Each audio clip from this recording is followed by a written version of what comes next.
जय हिंद दोस्तों मैंने आपको बताया था कि पीछे पाश्चात्य कला पे कुछ सामान्य जानकारी, उसी के आगे आज पाश्चात्य कला में राकाको शैली शुरू करने जा रहे हैं। बड़ा इम्पोर्टेंट चैप्टर है और पाश्चात्य कला पे जो जानकारी हम देंगे वो बिल्कुल अलग हटके ही होगी। आइए इस पर हम लोग चर्चा करते हैं, देखते हैं राकाको शैली। राकाको शैली का जन्म अगर आता है तो कहेंगे इसका फ्रांस में इसका जन्म हुआ, इसका विकास जर्मनी में हुआ। जन्मदाता इसके थे रॉबर्ट कोंटी और जिलेस मेरी। ठीक है, तो राकाको शैली 18वीं शताब्दी के पूर्वार्ध 18वीं शताब्दी के पूर्वार्ध में फ्रांस में, यानी फ्रांस का राजा लुई 15वां था। इसके दरबार में एक नई कला विकसित हुई, यानी फ्रांस के राजा के दरबार में एक नई कला विकसित हुई और उस नई कला का नाम था दरबारी कला। दरबारी कला, दरबारी कला में जो चित्र बनते थे वे राजा के चित्र, नायक नायिका के चित्र,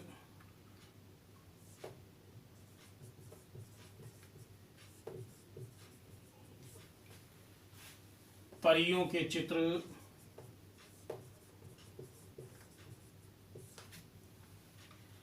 देवताओं के चित्र,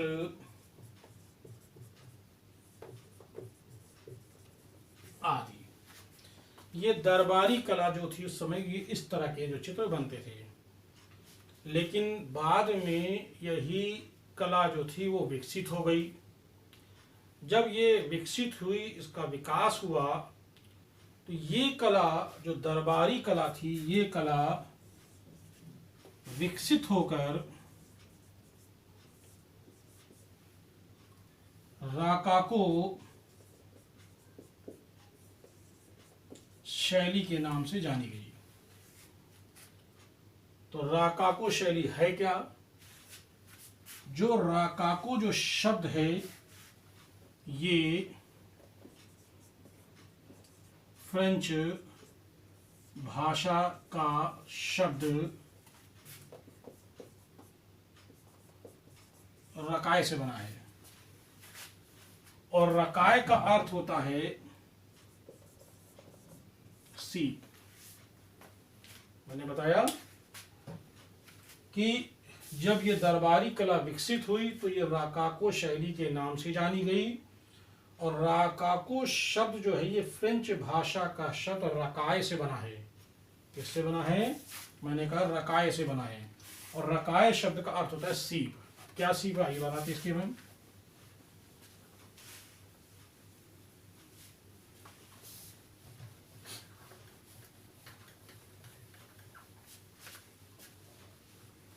सीप हम कह सकते हैं, अर्थात सीप पर गतिमान रेखाएं खींचकर जो चित्र बनाए जाएं उसे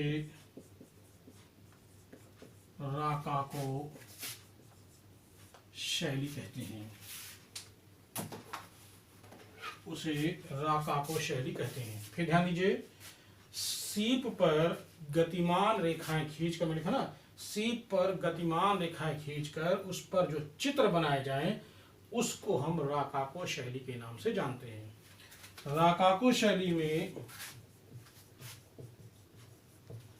समकालीन विषय के चित्र बनते थे। ठीक है, समकालीन विषय के चित्र इस पे बनते थे। इस शैली के प्रमुख कलाकार कौन कौन से थे? नंबर 1 वातो, बुशे,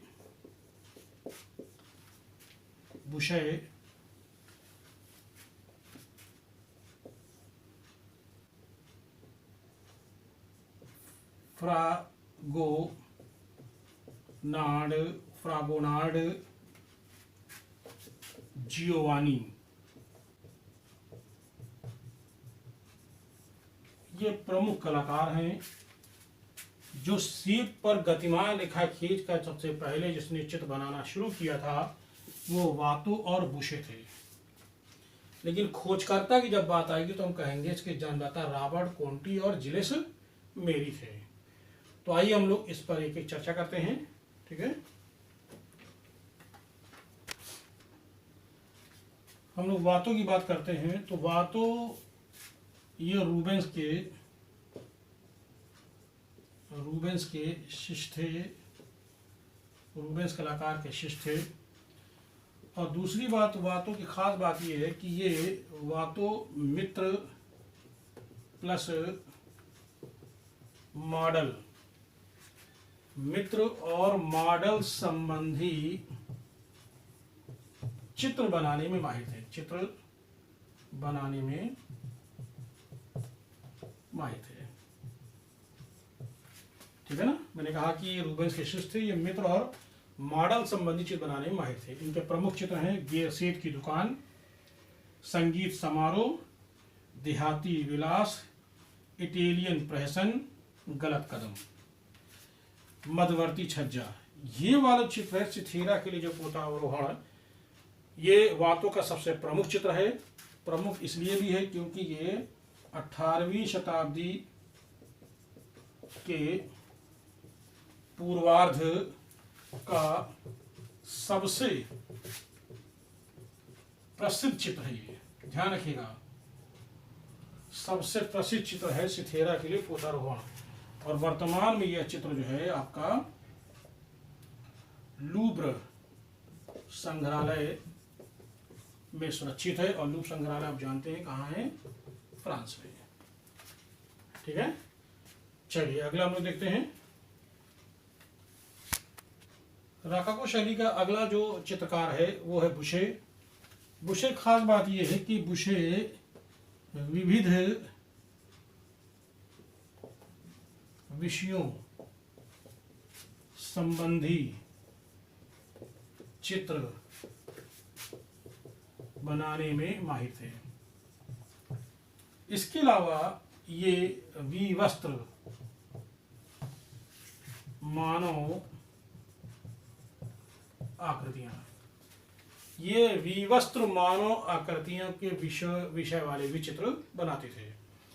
विविध विषय यानी कोई भी विषय ले सकते, चित्र बना सकते थे। विविध विषयों के संबंधी चित्र बनाने में माहिर थे। विवस्त्र मानव आकृतियां के चित्र बनाते थे। ऐसे में कुछ इनके प्रमुख चित्र हैं। स्नान के बाद डायना, नाश्ता, मादाम बुशे। बुशे क्या व्यक्ति चित्र है ये।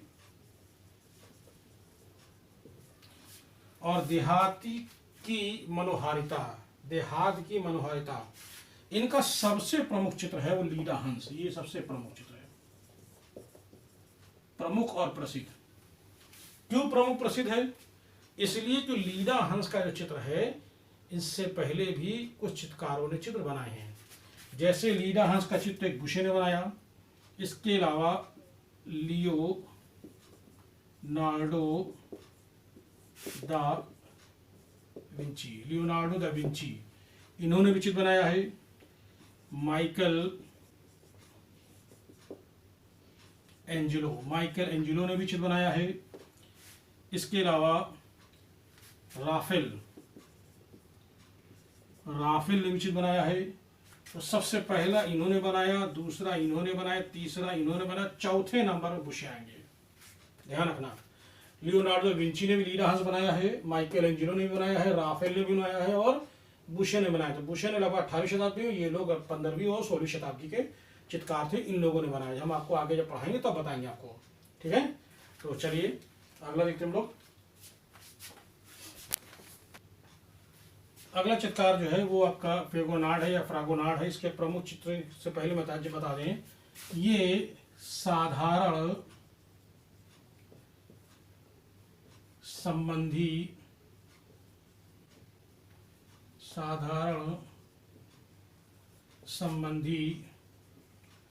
व्यक्ति चित्र बनाने में माहिर था। यानी जो साधारण लोग होते हैं, जो सिंपल टाइप के लोग होते हैं, जो आम जनता टाइप की होती है, उनके चित्र बनाने में माहिर थे। ऐसे में कौन सा? साया उतारना, स्नान मगना, झूला, धोबन, कठपुतली, प्यार का आह्वान। इनका जो सबसे प्रमुख चित्र है वो है स्नान मगना। ये चित्र, इस विषय पर चित्र आगे भी बहुत सारे चित्रकार बनाएंगे, मैं आपको आगे बताएंगे। तो फेगोनार्ड ये राकाको शैली का अगला चित्रकार है। अगला चित्रकार है जियोवानी।